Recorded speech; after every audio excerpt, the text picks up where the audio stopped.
పిల్లలు కాకుండా ఆపరేషన్ అయ్యాక ప్రెగ్నెన్సీ వచ్చే అవకాశం ఉంటుందా? అండ్ ఉన్నా ఎంత పర్సెంటేజ్ ఛాన్స్ ఉంటుంది? ఏదైనా కాంప్లికేషన్స్ ఉంటాయా? ఇప్పుడు మనం తెలుసుకుందాం. నేను doctor Rama, Sai Pallavi hospital, Siddipet.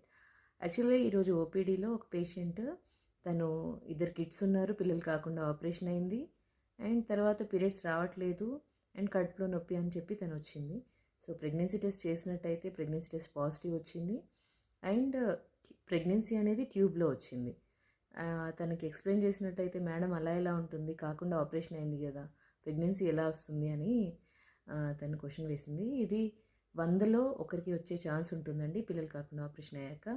Mostly కాకుండా ఆపరేషన్ అయిన తర్వాత ఎక్కడైతే కాకుండా చేస్తామో అదే ట్యూబ్లో చాలా వరకు వచ్చే అవకాశం ఉంటుంది. ట్యూబ్లో ప్రెగ్నెన్సీ వచ్చినట్టయితే 9 మంత్స్ దాకా పెరగదు.